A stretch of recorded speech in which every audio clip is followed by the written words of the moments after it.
সালাম আলাইকুম। লন্ডনে তাহের সরি আমেরিকায় তাহের সাহেব আছে আপনার এই যে জামাতের, হ্যাঁ, তাহের সাহেবের গতকালকে একটা বক্তব্য শুনলাম। তো আমার কাছে মনে হলো যে বক্তব্যটা অনেক বেশি তাহের সাহেব মনে হয় জোরালো বক্তব্য দিয়ে ফেলছে। তো দেখেন বাংলাদেশ আপনারা কিন্তু জাস্ট খালি উঠতেছেন, হ্যাঁ, মানুষের মনে জাস্ট ঢুকতেছেন। এখন যদি এইসব জোরালো বক্তব্য দেন না, তাহলে কিন্তু আপনাদের এই বক্তব্যগুলোকে কিন্তু মানুষে কিন্তু অন্যভাবে কিন্তু ন্যারেটিভ তৈরি করে মানে দেখাবে, বোঝানোর ট্রাই করবে যে আপনারা খুব এগ্রেসিভ। ঠিক আছে?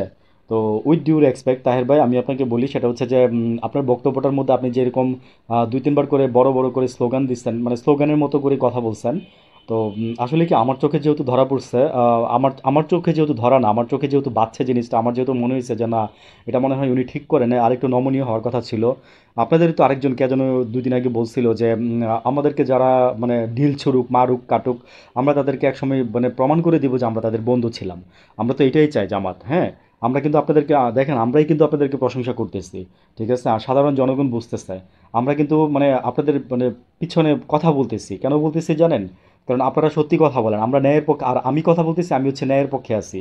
আজকে যদি আপনি যদি জামাত শিবির না হয়ে যদি আপনারা যদি অন্য কোনো দল হইতেন, ঠিক আমার কথাগুলো তাদের ঘাড়ে গিয়ে পড়তো।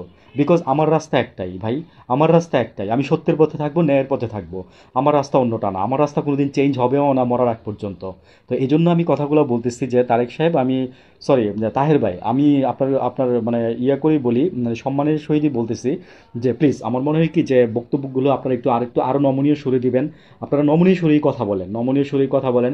এই যে আপনাদের যে আমির আছেন উনি নমনীয় সুরেই কথা বলে। কিন্তু আপনি যে যে জাতিসংঘের যে ৮০তম যে অধিবেশনে গেলেন ডাক্তার ইউনূস সাহেবের সাথে, ওইখানে গিয়ে আপনি মনে হয় একটু জোরালো বক্তব্য দিয়ে ফেলছেন, হ্যাঁ। আপনি ডাক্তার মানুষ, আপনার আমার জ্ঞান দেওয়ার মানে আল্লাহ মাফ করুক প্রশ্নই আসেন, আপনি অনেক জ্ঞানী। আপনি ডাক্তার আর কি, মানে মানুষের ডাক্তার। তো এখন কথা হচ্ছে যে আমি বলবো যে হয়তোবা মানে যখন নাকি মানে নিজেদের মধ্যে একটু মানে কি বলবো যে চেতনা জাগে, তখন হয়তো বা আপনারা একটু জোরে সোরে বলে ফেলেন না, এই ভুলগুলো করেন না আপনারা, হ্যাঁ। আমি কেন বলতেছি কথাটা যে আপনাকে সম্মান করে, আমি চাই না যে আপনাদের দলটাকে মানুষ ভুল বুঝুক, আপনাদের নিয়ে এতটুকু কটু কথা বলুক মানুষ, আপনাদের নিয়ে এতটুকু দুর্নাম ছড়াক মানুষ, যে আপনি এই বলছেন সেই বলছেন, উচ্চ গলায় আপনি কথা বলতেছেন, আপনি শাউট করতেছেন।